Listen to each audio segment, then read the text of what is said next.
नमस्कार, मैं हूं आशीष त्रिपाठी आपके साथ और शुरुआत बुलेटिन की इस वक्त की बड़ी खबर से।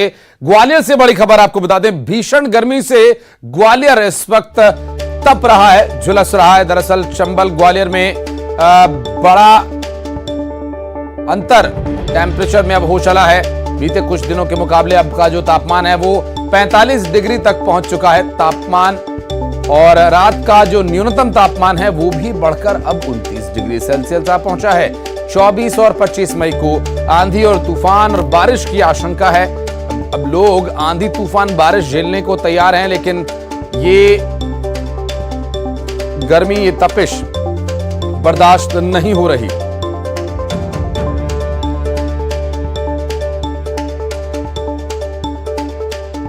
और बात करेंगे, सुशील कौशिक हमारे सहयोगी इस वक्त हमारे साथ मौजूद हैं। सुशील, गर्मी की बात करें तो गर्मी काफी हो रही है, लगभग 45 तक टेम्परेचर जा रहा है। क्या प्रभाव, क्या बदलाव आम लोगों के जनजीवन पर दिखाई दे रहा है? मौसम विभाग इसके बारे में क्या डिटेल दे रहा है? आगे आने वाले 1-2 दिन में कैसा रहेगा मौसम?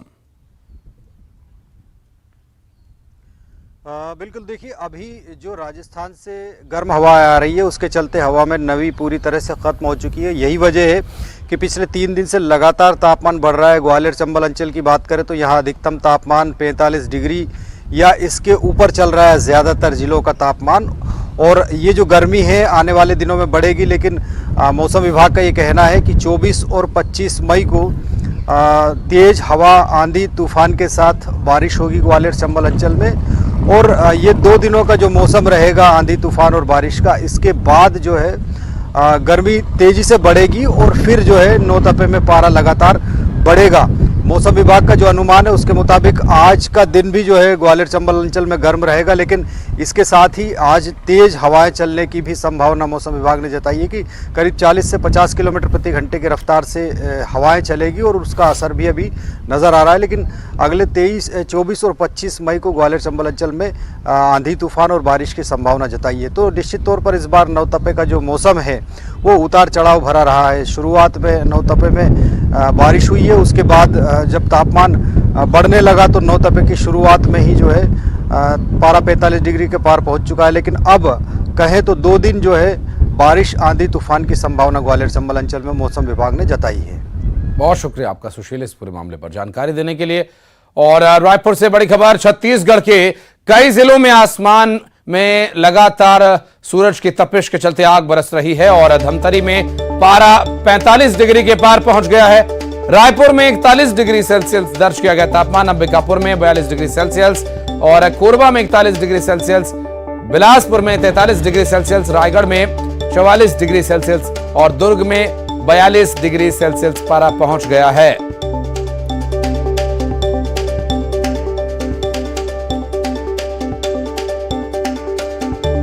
गर्मी और तपिश का असर आम लोगों पर, आम जनजीवन पर भी पड़ रहा है। दरअसल लगातार बढ़ते तापमान की वजह से झुलसा देने वाली गर्मी पड़ रही है और इस गर्मी की वजह से आम लोगों को आने जाने में, अपने रोजमर्रा के काम में काफी परेशानी हो रही है। धमतरी में जो पारा है इस वक्त 45 डिग्री के पार पहुंच गया है। रायपुर में 41 डिग्री टेम्परेचर और लगभग सभी जगह 40 के ऊपर ही टेम्परेचर है। कहीं 42, कहीं 41 तो कहीं 44 डिग्री सेल्सियस तक पहुंच गया है।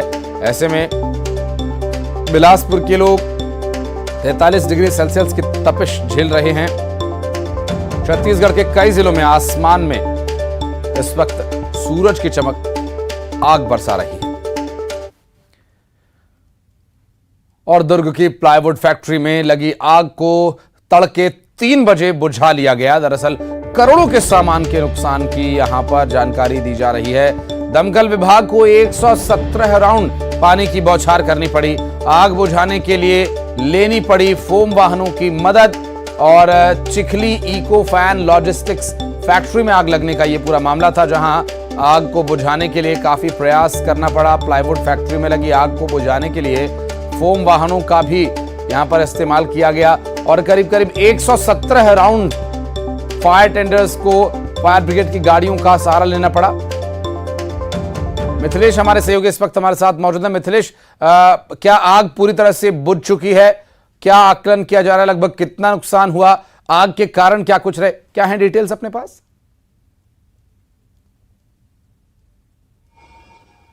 देखिए आशीष, आज सुबह करीब 3 बजे तक ये आग को बुझाने का प्रयास चलता रहा और बड़ी मशक्कत के बाद आग पर काबू पाया जा सका। करीब 117 राउंड गाड़ियों की मदद ली गई, जिसके पानी की मदद से आग पर काबू पाया जा सका। सुबह करीब 11 बजे के आसपास ये आग लगी थी। उसके बाद अग्निशमन विभाग को सूचना दी गई, जिसके बाद में नगर सेना की जो अग्निशमन विभाग का दस्ता वहां पर पहुंचा और आग बुझाने का प्रयास आरंभ किया। घंटों की मशक्कत करने के बाद में भी यदि कोई असर नहीं हो रहा था तो फिर भिलाई इस्पात संयंत्र के अग्निशमन विभाग का सहारा लेना पड़ा। दोनों ही दमकल कर्मियों ने आग बुझाने का प्रयास किया, लेकिन काफी तेज गर्मी और हवा तेज होने की वजह से आग को काबू करने में बड़ी सफलता हाथ नहीं लग पा रही थी। लगातार प्रयास किया जा रहा था। देर शाम तक ऐसा लग रहा था कि आग पर काबू पा लिया जाएगा, लेकिन फिर तेज हवाएं आने लगी थी, इस वजह से आग और भड़क उठी। तो करीब 3 बजे तक आज काम चलता रहा। 117 गाड़ियों की मदद ली गई, जिसके बाद आग पर काबू पाया गया। करोड़ों के नुकसान का आकलन किया जा रहा है, क्योंकि प्लाईवुड बनाने के लिए रॉ मटेरियल वहां पर गोदाम में रखा हुआ था, वो पूरी तरह से जलकर खाक हो गया। लकड़ी के चिरान वहां पर मौजूद थे और जो एक पाउडर जैसा होता है वो वहां पर मौजूद था, जो पूरी तरह से जल चुका है। तो निस्संदेह करोड़ों के नुकसान का आकलन किया जा रहा है कि आग किन वजह से लगी इसका पता नहीं चल पाया है। अब जो है पुलिस जांच करेगी और जांच के बाद में ये स्पष्ट हो पाएगा कि आखिरकार आग लगने का क्या कारण था।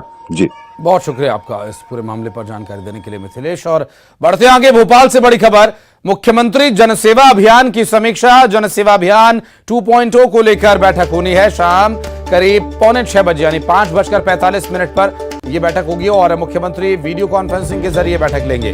बैठक में मंत्री, सांसद, विधायकों, कलेक्टर, आईजी, एसपी, सीईओ, जिला पंचायत, नगर निगम कमिश्नर को शामिल होने के निर्देश। 31 मई तक चलना है मुख्यमंत्री जनसेवा अभियान और अभियान में 67 सेवाओं से संबंधित योजनाओं का शिविर के जरिए लाभ मिल रहा है।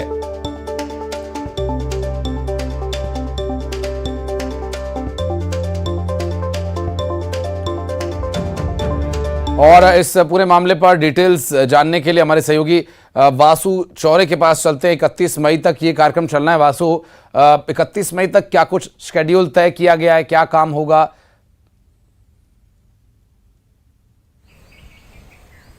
निश्चित तौर पर देखिए, बहुत ही महत्वाकांक्षी मुख्यमंत्री जनसेवा जो अभियान है वो है सरकार के लिहाज से अगर देखा जाए, क्योंकि चुनावी साल है और लगातार सरकार ने जो स्कीम्स निकाली हैं, जो जनहित में काम हुए हैं और जो विभिन्न प्रकार के ऐसे योजनाएं चल रही हैं जिनके तहत लोगों को सीधे तौर पर लाभ पहुंचता है, उसका लाभ और बेहतर रूप से वितरित हो सके। जो पात्र हितग्राही हैं वो किसी भी स्थिति में योजनाओं का लाभ लेने से ना छूटे, इसलिए मुख्यमंत्री जनसेवा अभियान की शुरुआत की गई थी। पहला चरण समाप्त होने के बाद अब जो 2.0 है मुख्यमंत्री जनसेवा अभियान वो जारी है। 31 मई तक ये पूरा कार्यक्रम जारी रहने वाला है। और अब तक इस अभियान के तहत कितने लोगों को लाभ वितरित किए गए हैं, कितने लोगों के नए रजिस्ट्रेशन विभिन्न योजनाओं के तहत किए गए हैं, कौन से ऐसे लोग हैं जो पात्र हैं जिन तक अभी तक पहुंचना बाकी है, इन तमाम बातों को लेकर आज एक महत्वपूर्ण बैठक रखी गई है, जिसमें जनप्रतिनिधियों से लेकर जिनमें विधायक, सांसद, जिला पंचायत और जो ग्रामीण स्तर के जो जनप्रतिनिधि हैं, चाहे सरपंच हो, सचिव हो,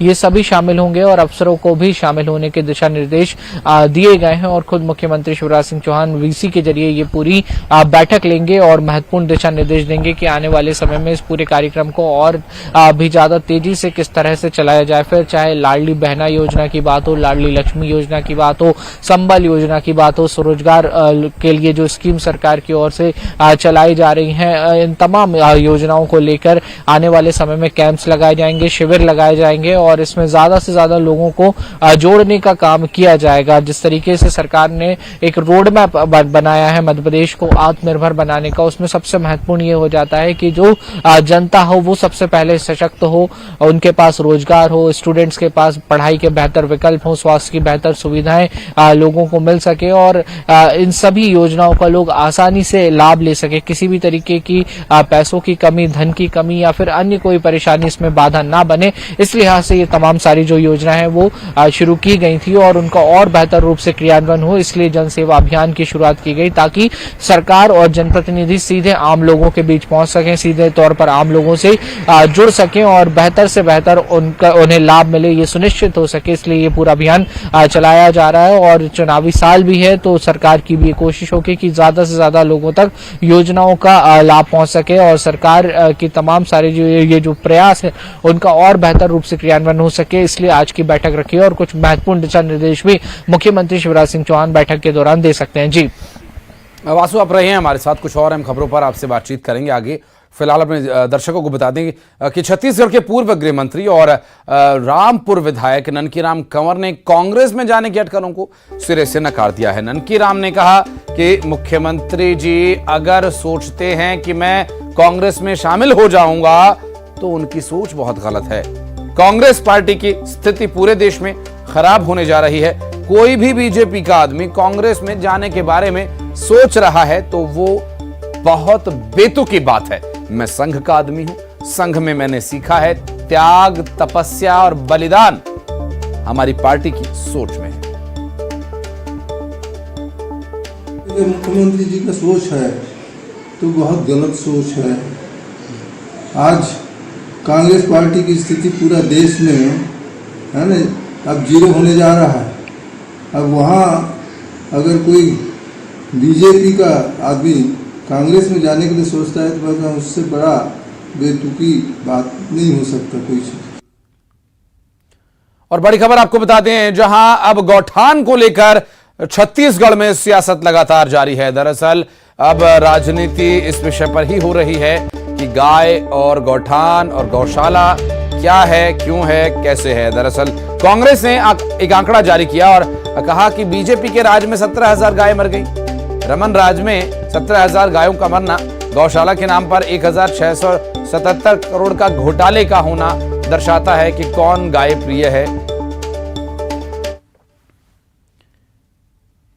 और भोपाल से बड़ी खबर, शिवराज कैबिनेट की आज राज्य सरकार सिविल सेवा के पदों पर होने वाली संविदा नियुक्ति के नियमों में बदलाव हो सकता है। दरअसल शिवराज कैबिनेट की आज बैठक है और इसमें कुछ नियमों में बदलाव किए जा सकते हैं। दरअसल यहां संविदा नियुक्ति के नियमों में भी बदलाव किया जा सकता है। प्रदेश में सिविल सेवा के पदों पर संविदा नियुक्ति के 2017 के नियमों में संशोधन होगा और कैबिनेट में प्रस्ताव रखा जाएगा। 2022-23 खरीफ धान खरीदी राशि का निर्धारण समेत 1 दर्जन प्रस्तावों पर मुहर लग सकती है। हमारे सहयोगी बासु चौरे भोपाल से लगातार हमारे साथ जुड़े हुए हैं।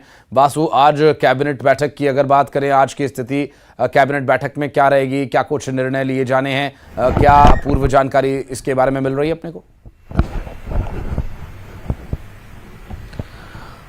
बिल्कुल, देखिए 12:30 बजे बहुत महत्वपूर्ण मध्य प्रदेश सरकार की कैबिनेट की बैठक होने जा रही है। मुख्यमंत्री शिवराज सिंह चौहान की अध्यक्षता में वल्लभ भवन में ये पूरी बैठक होगी और कई अहम प्रस्तावों पर इस बैठक के दौरान मंजूरी मिल सकती है, जिसमें मुख्य रूप से निवाड़ी जो नया जिला बना है वहां पे जिला भवन को मंजूरी, जिला भवन के निर्माण को मंजूरी मिल सकती है। राजभवन में जनजातीय प्रकोष्ठ के निर्माण को मंजूरी मिल सकती है। संविदा सेवा के जो कुछ नियम है उनमें कुछ संशोधनों की जो बात लगातार निकलकर सामने आ रही है, उसमें उसको लेकर भी आज कैबिनेट की बैठक में चर्चा होगी और इसके साथ ही जो फसल उपार्जन हुआ है उसको लेकर भी कैबिनेट की इस पूरी बैठक में चर्चा होने जा रही है। तो इस लिहाज से देखा जाए तो बेहद ही महत्वपूर्ण ये कैबिनेट की बैठक, और इसके अलावा विभिन्न जो सरकार की जनहितैषी योजनाएं चल रही हैं उनका कितना बेहतर रूप से क्रियान्वयन हो रहा है, जनता की ओर से क्या कुछ फीडबैक आ रहा है, इसको लेकर भी मुख्यमंत्री शिवराज सिंह चौहान अपने मंत्री साथियों के साथ बैठक के दौरान चर्चा करेंगे और आने वाले समय में किस तरीके से बेहतर काम किया जाए, आने वाले समय में क्या। बिल्कुल, और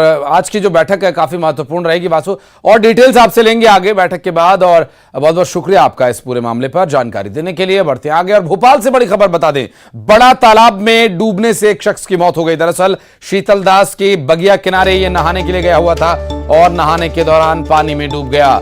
युवक को गोताखोरों ने बाहर निकाला, हालांकि अभी तक मृतक की शिनाख्त नहीं हो पाई है। मौके पर पुलिस पहुंच चुकी है, शिनाख्त करने की कोशिश की जा रही है। एक शख्स की डूबने की वजह से मौत हो गई और तस्वीरें हम आपको दिखा रहे हैं। दरअसल ये उस वक्त की तस्वीर जब उस शख्स को बाहर निकाला गया था। डूबने के बाद उसे बचाने का प्रयास किया गया।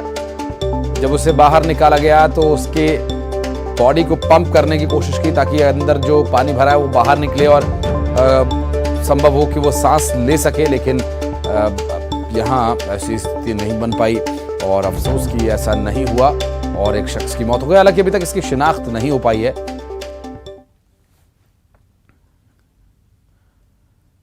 और भोपाल में पति की लाइसेंसी रिवॉल्वर से गोली चली, गोली पत्नी को लगी और पत्नी को लगी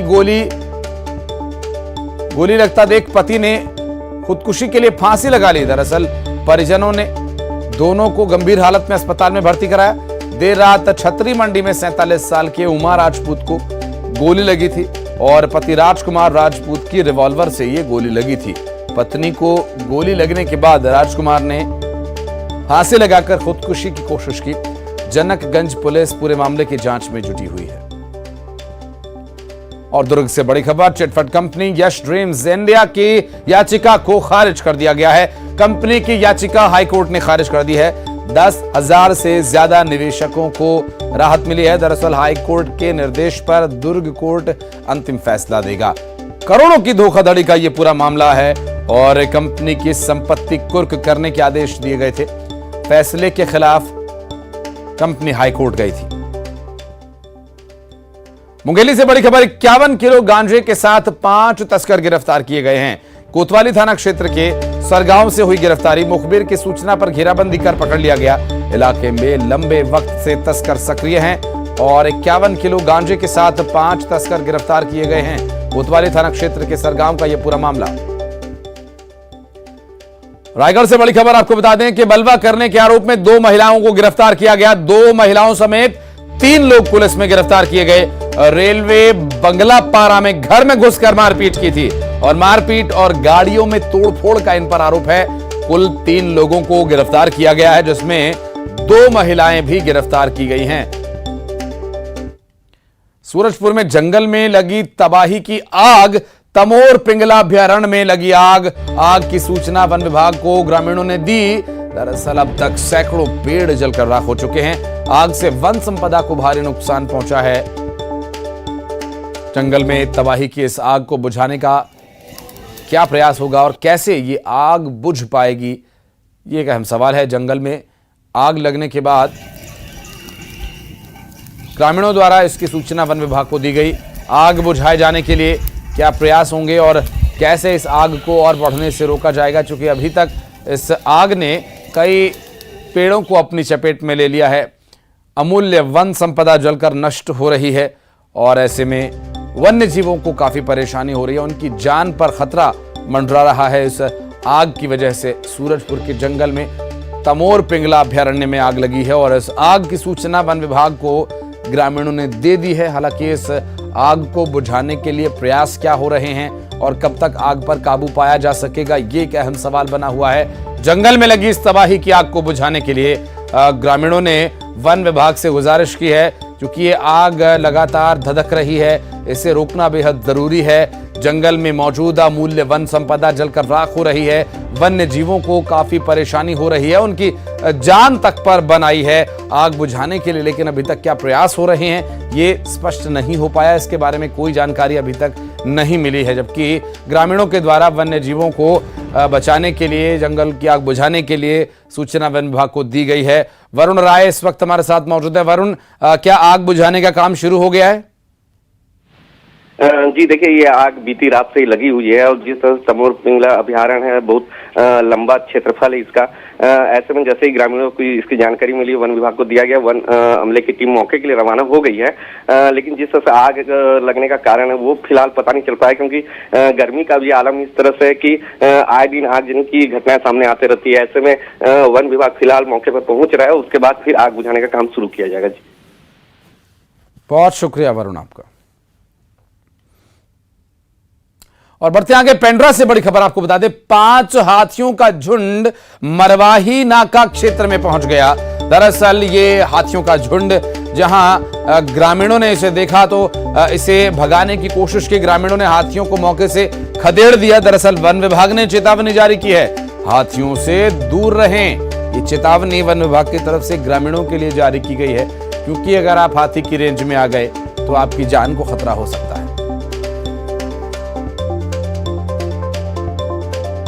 दरअसल 5 हाथियों का ये झुंड है जो मरवाही पहुंचा हुआ है इस वक्त। और कुछ तस्वीरें जो सामने आई रात के वक्त, ये तस्वीरें ली गई हाथियों के इस झुंड की, जिसमें 5 के करीब हाथी बताए जा रहे हैं।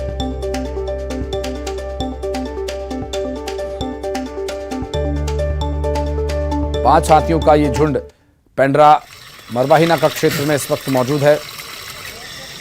ग्रामीणों ने मौके से हाथी को खदेड़ने की भी कोशिश की। हालांकि इस पूरे मामले में वन विभाग का ग्रामीणों के लिए ये कहना है कि हाथियों से दूर रहें, उचित दूरी बनाकर रखें, कि अगर हाथी की आप तक पहुंच हो गई तो प्राण पखेरु हो सकते हैं। एक छोटा सा ब्रेक यहां पर ले रहे हैं। आप कहीं मत जाइएगा, खबरों का सिलसिला आगे भी जारी है।